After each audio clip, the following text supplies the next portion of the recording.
करते हैं कि आज हमारे मनों को प्यार किया और हम यहाँ आने पाए और यहाँ आकर हम अपने परमेश्वर पिता का गुणगान और महिमा करने पाए। धन्यवाद के द्वारा, गीतों के द्वारा हम परमेश्वर की महिमा किए, इसलिए परमेश्वर पिता का धन्यवाद करते हैं। ये वचन है, उस पर हम ध्यान करके भजन संहिता 42 उसके पहले पर और मुझे सोचें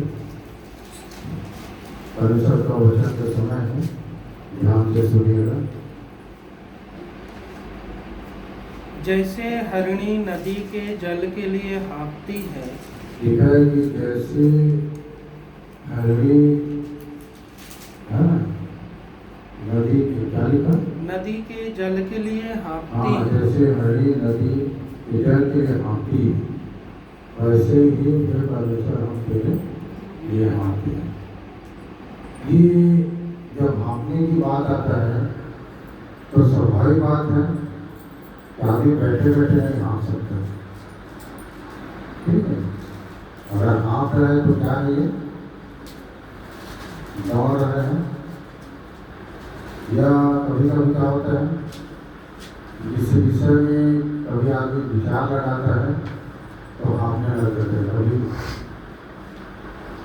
लंबा सांस लेता है ना, सोचते सोचते ये तो ये हाँफ रहे हैं, ठीक है। तो क्या हमारे जब ऐसा है क्या कि हम परमेश्वर के वचन के लिए हाँफे या दौड़े हिरण के समान, ठीक है। मृत तीसरा बोलते हैं, गर्मी सीजन का समय ज़्यादा ये समझ में आता है कि जब हिरण मैदान में रहता है तो धूप का जो रंग जो उठता है, जो लगा दिखता है धूप से, ठीक है, ऐसा लगता है कि पानी पड़ा हुआ है। तो हिरण घास में दौड़े चले जाते हैं और जितना दौड़ता है उसको क्या मिलता है? कुछ नहीं मिलता, सूखा जमीन मिलता है, ठीक है।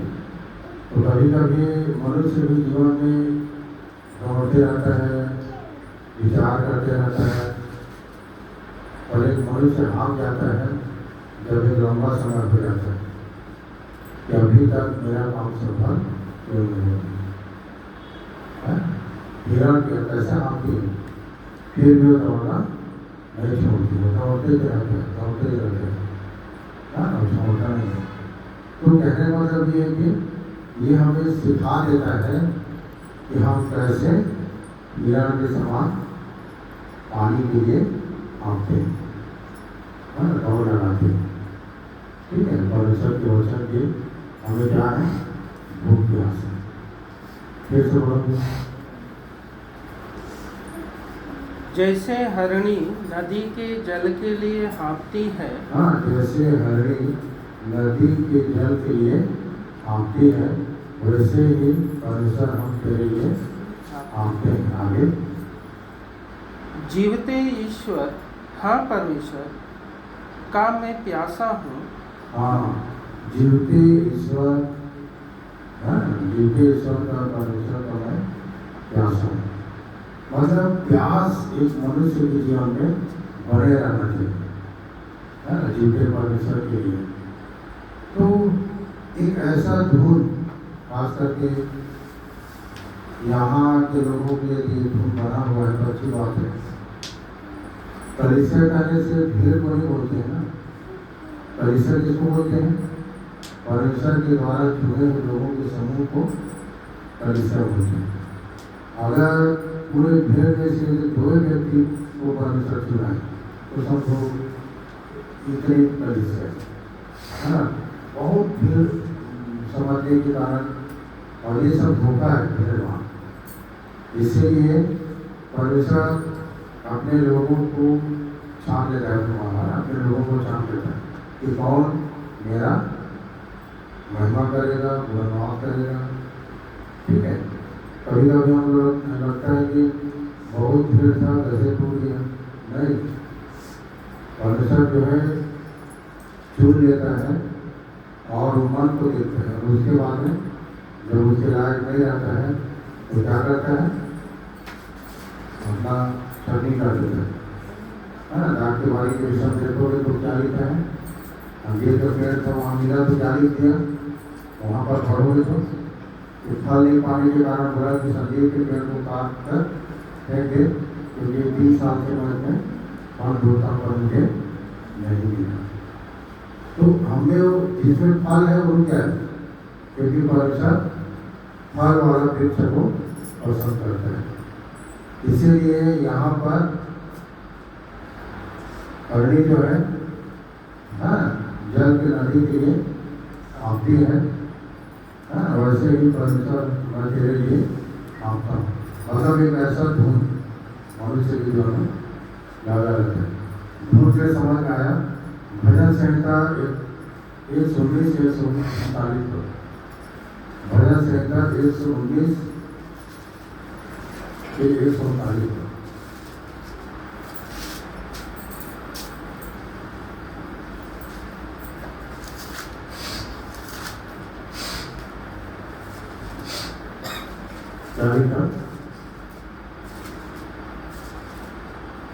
मैं तेरी धुन में भस्म हो रहा हूँ। हाँ, यहाँ दाऊद बोलता है कि मैं तेरे धुन में क्या हूँ, भस्म हो रहा हूँ।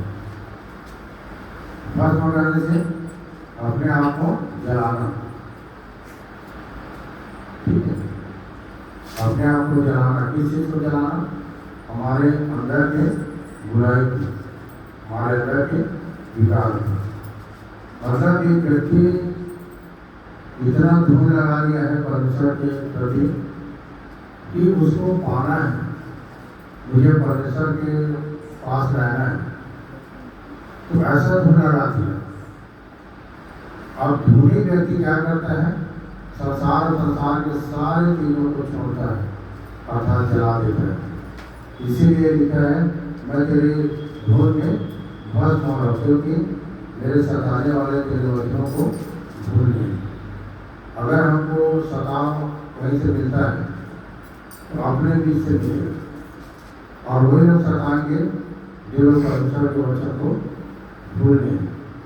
जिनके जो परमेश्वर के वचन को कैसे सताएंगे, तो दोस्तों तो परमेश्वर को भय रहेगा ना, डर रहेगा। तो कुल मिला के है कि यहाँ दाऊद बोलता है कि मैं तेरे धुन में क्या हूँ, होते जा रहा हूँ, भस्म होते जा रहा हूँ। अभी आप लोग देख लो कि आपके अंदर क्या क्या चीज है जो हो जाए, भस्म हो जाए। भस्म मतलब राख बन जाएगा, होता है। जैसे अगरबत्ती जलाते हैं तो अगरबत्ती धीरे धीरे क्या होता है, जल के भस्म हो जाता है, और नीचे देखो क्या बोलते हैं, राख मिलता है, राख मिलता है, ठीक है। तो वैसे ही अगरबत्ती जलाने का मतलब ये है कि जिस तरह से अगरबत्ती अपने आप को जलाकर क्या कर देता है, राख कर देता है, वैसे ही एक मनुष्य को अपनी बुराई को जलाकर क्या कर देना चाहिए, भस्म कर देना चाहिए, राख कर देना चाहिए, है ना। तो ये वो रहती मैं तेरे धुन में क्या हो रहा हूँ, भस्म होते हैं। और वहाँ पर क्या हो रही थी, परमेश्वर के लिए आप ऐसा धुन लगा हुआ है जो परमेश्वर के लिए आप है। रोगी 10 के लोग क्या लिखा इसी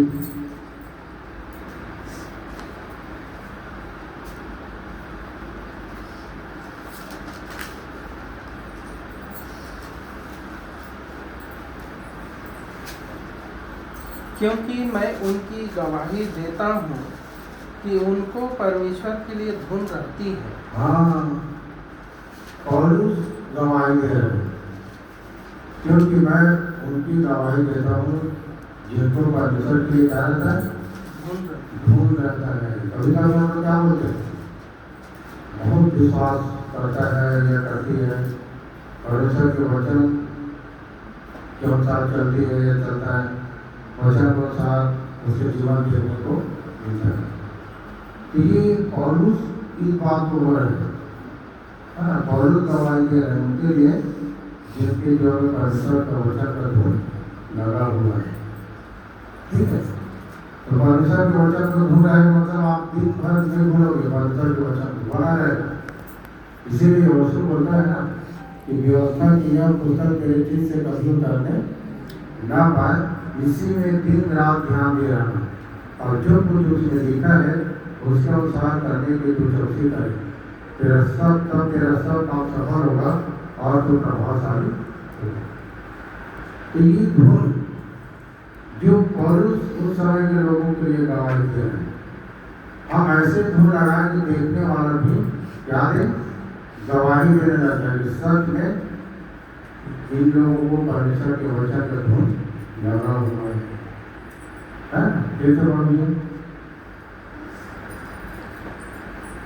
क्योंकि मैं उनकी गवाही देता हूँ कि उनको परमेश्वर के लिए धुन रहती है। हाँ, क्योंकि मैं उनके लिए गवाही देता हूँ जिनको परमेश्वर के वचन की धुन रहता है। धुन का मतलब बता दूं है लगाव। परमेश्वर के वचन का क्या लगाव, लगन, लगन होना चाहिए, लगाव। बोलते हैं कि किसी को भी किसी प्रति लगाव हो जाता है तो छुड़ाना बड़ा मुश्किल हो जाता है, घर में लड़ाई झगड़ा चालू हो जाता है। कभी होता है कोई टीवी देखना छोड़, कोई किसी को टीवी से लगाव हो जाता है, किसी को और किसी चीज़ से लगाव हो जाता है, किसी को घूमने फिरने का लगाव हो जाता है। घर में देखते हैं कि इस तरह से घूमते रहेंगे तो इसका लाइफ क्या हो जाएगा, बर्बाद हो जाएगा। जब किसी काम का अधिकतर जो है मनुष्य के लिए हानिकारक हो जाता है, घर में भी कभी कोई दिन भर खाते रहे तो बोल देते दिन भर मत खा, या कोई दिन भर काम करते रहे तो बोल देते दिन भर काम मत कर। इस चीज में अधिकतर जो है हानिकारक है। और यहाँ लिखा है कि ऐसा धूल, ऐसा लगाव हो गया, ऐसा लगन हो गया जिसकी गवाही देने लग जाते हैं। इसलिए कैसा है जो दिन रात परमेश्वर के भय में रहता है और उसके वचन में बना रहता है, तो उसकी गवाही पौलुस दे रहा है। हमारे भी गवाही लोग थे इस सच में इनको परमेश्वर का वचन का धुन लगा हुआ है, परमेश्वर के वचन का धुन लगा हुआ है। तो कैसे पौलुस रोम के कलीसिया के लोगों को बोल रहे हैं, फिर तो बोलिए। क्योंकि मैं उनकी गवाही देता हूँ कि उनको परमेश्वर के लिए धुन रहती है। हाँ, उनको परमेश्वर के लिए धुन रहती है। तो लोग गवाही के हमारे विषय में लोग कितना अच्छी बात है ना, तुम्हारे भले कामों को देखकर परमेश्वर की बड़ाई होता है जो स्वर्ग में। तो हमारे भले कामों को देखकर परमेश्वर की क्या होता है, बड़ाई होता है, प्रशंसा होता है। तो ये कैसे होगा जब लोग हमको देखकर क्या देने लग जाएंगे, गवाही देने लग जाएंगे। इनको परमेश्वर के वचन का धुन लग गया है, लगाव हो गया है। क्या हो गया, लगाव हो गया, लगन हो गया। कितना लगन हो गया कि कहाँ से आ गए हम लोग, है ना, 100 किलोमीटर दूर आ गए सिर्फ परमेश्वर के वचन के लिए। कि परमेश्वर के वचन को सुनेंगे, जब खुलेगा तो उस पर हम ध्यान करेंगे कि आज परमेश्वर अपने वचन से हमें क्या सिखाएगा, क्या बताना चाहता है। ये तो हम सीखे। एक और बात यीशु को हो गया, देखो यमुना के सुसमाचार के 2 अध्याय के 17 में यीशु यहाँ पर क्या बोल रहे हैं, जब स्वर्ग जाने की धुन लग जाएगा तो जाओगे ना, जब धुन होना चाहिए, लगाव होना चाहिए, लगन होना चाहिए। जैसे हिरण हाँफता है, ठीक है, जैसे हिरण हाँफता है, अदालत भी बात को बोलता है कि मुझे उसके वचन का धुन लग गया है। तो पौलुस तो धुने लोगों की गवाही दे रहे हैं, और यहाँ यीशु के विषय में चेहरे लोग बोल रहे हैं। जब यीशु इस पृथ्वी में था तो बोल रहा था मुझे मेरे पिता के घर का धुन आ जाता है ना। कभी कभी उम्र का पता नहीं चल रहा है ना, कैसे कैसे हमारा उम्र निकल जा रहा है, पर हम एकदम धुन लगा हुआ है हमें अपने पिता के घर जाना है ना। पता ही क्या रहा है कि कब 2026 आ गया, कब 27 आएगा, 28 आएगा, और धीरे धीरे धीरे धीरे हम परमेश्वर के नजदीक पहुँचते जाएंगे, हम अपने घर के नजदीक पहुँचते जाएंगे। जैसे जैसे हमारा उम्र जाएगा तो हम वैसे वैसे अपने घर के नजदीक पहुँचते जाएंगे। अरे ये धुन है, धुन लगा हुआ यहाँ किसको अमर रहा है, अपना रियल घर में जाना है, और उसका धुन हमें क्या होना चाहिए, लगे रहना चाहिए, है ना। एक और बात पौलुस ने लिखा, पहला कुरिन्थी 14 उसके पहले पढ़ो। प्रेम का अनुकरण करो और आत्मिक वरदानों की भी धुन में रहो। हाँ, प्रेम का तो अनुकरण करते रहना है हमें, और लिखा है कि आत्मिक वरदानों की धुन में भी लगे रहो। वरदान भी मिलना जरूरी है ना। आप किसको क्या मिला है, किसी को कुछ नहीं मिला है तो बर्बाद है। तो हमें परमेश्वर की ओर से आत्मिक वरदान की धुन पाने की धुन में लगे रहे कि हमें भी वो आत्मिक वरदान मिले। हम तो उसके लिए परिश्रम करना पड़ेगा। तो उसके लिए क्या परिश्रम करना पड़ेगा, है ना। जो दाऊद बोलता है कि मैं तेरे धुन में क्या हो जाऊंगा, भस्म हो जाऊंगा। मतलब सारी बुराई हमारा जलना चाहिए, तब वो मिलेगा, तब वो मिलेगा क्या, आत्मिक वरदान। बुराई रहेगा तो थोड़ी मिलेगा हमको। सारा दिन छोड़ो, अगर वरदान पाना चाहते हो तो संसार को चीज़ों को छोड़ना पड़ेगा। जब तक किसी चीज़ को छोड़ोगे नहीं तब तक कैसे स्वर्ग चीज मिलेगी। जब स्वर्ग चीज को पाना है तो संसार की चीज़ों को छोड़ना पड़ेगा, और नहीं तो फिर गड़बड़ा जाएगा। तो इसीलिए हमें क्या करना है, छोड़ना है संसार के उन चीज़ों से, और अपने आप को दाऊद के समान भस्म करते जाना है। उसके धुन लगे रहना चाहिए कि क्या क्या मेरे अंदर बुराई है, और रोज स्मरण कर करके उसको भस्म करो, जलाओ उसको। रोज उसके स्मरण कर करके क्या कर दो, जलाओ दो, भस्म कर दो, ठीक है। और तब उसके बाद में क्या होगा, हमें परमेश्वर के वरदान मिलेगा। परमेश्वर के क्या मिलेगा, वरदान मिलेगा, ठीक है। इसी के 12 पद में क्या लिखा है,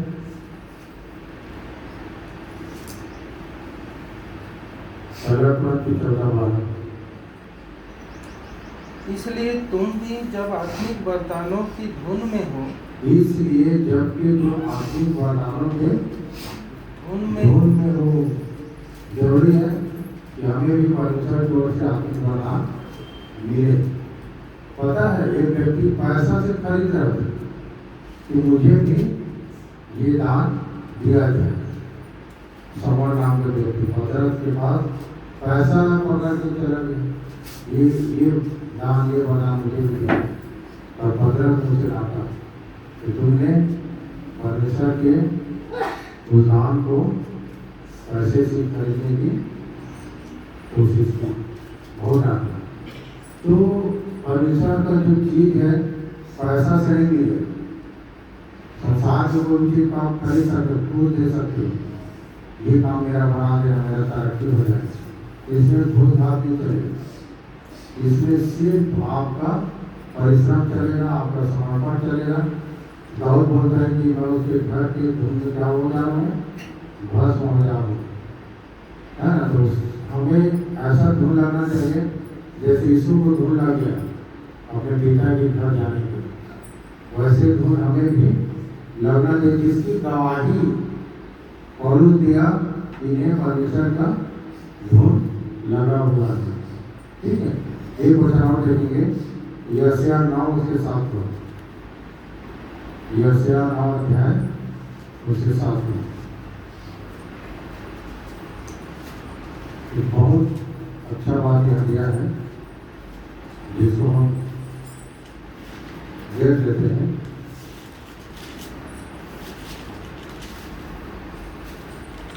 तो आज हम धुन के विषय में सीख रहे हैं कि कैसे एक व्यक्ति जल हाँकता है हिरण के समान। आगे पर उसकी प्रभुता सर्वदा बढ़ती रहेगी हाँ और उसकी शांति का अंत ना होगा। हाँ, उसकी शांति का अंत ना होगा। और इसलिए वह उसको दाऊद की राजगद्दी पर इस समय से लेकर सर्वदा के लिए न्याय और धर्म के द्वारा स्थिर किए और संभाले रहेगा। सेनाओं की यहोवा की धुन के द्वारा यह हो जाएगा। सेनाओं की यहोवा की धुन के द्वारा यह हो जाएगा। मतलब सेनाओं की यहोवा भी धुन लगाती है। ठीक है, ये अनंत राज्य, अनंत शांति जो हमारे लिए क्या हो जाए, स्थिर हो जाए, हमें दिया जाए, तो वो भी धुन लगाया है उनके लिए जिन्होंने परमेश्वर के वचन में धुन लगाया है। यीशु ने धुन लगाया अपने पिता के घर जाने का। यहाँ पर लिखा सेनाओं की यहोवा की धुन के द्वारा दिया हो जाए। वो भी लगन, उसका भी लगाव है हमारे प्रति, उसको भी लगन है हमारे प्रति, तो सब काम क्या हो जाए, पूरा हो जाए। इसीलिए देखो कितने लोग धुन लगा दिए। पौलुस ने कहा, धुनी व्यक्ति ने गवाही दिया। पौलुस बोला था कि आत्मिक वरदान की धुन में रहो। दाऊद बोलता है कि मैं तेरे धुन में क्या हो जाऊँ, मैं भस्म हो रहा हूँ। ठीक है, और भजन से 42 में क्या देखे, ये व्यक्ति धुनी व्यक्ति क्या रहा है, हाँप रहे हैं, है ना, जैसे हीरा हाँपता है। हाँपना पड़ेगा, दिखना चाहिए परमेश्वर को। इस सच में हम वचन सुनने की भूख प्यास में लगे हैं, हाँप रहे हैं। हमको दूरी पता नहीं चलता है, परमेश्वर के वचन में इतना आनंद, इतना सुख है, इतना आनंद है उसके वचन के सुनने को सब, है ना। भूखा व्यक्ति को कितना दो चार दो तो थकान लगी, जब तक खाना नहीं मिलेगा। तो हम परमेश्वर के वचन के भूखे हैं, हमारे लिए दूरी पता नहीं चलता है। ऐसा धुन लगा हुआ है, ऐसा हम लोग भाग हैं परमेश्वर के वचन के, है ना। जैसे हिरण के लिए आपकी वैसे हम जीते परमेश्वर के लिए आप हैं, है ना, कि वो सब क्या हो जाए, परमेश्वर के द्वारा पूरा हो जाए। ठीक है, तो प्रभु हमें आशीष दे। इन वचनों के द्वारा हम सीखा, है ना, हमने सीख लिया कि कैसे कैसे धुन कौन को लगाया और धुन के कारण गवाही में दिया। प्रभु अपने वचन से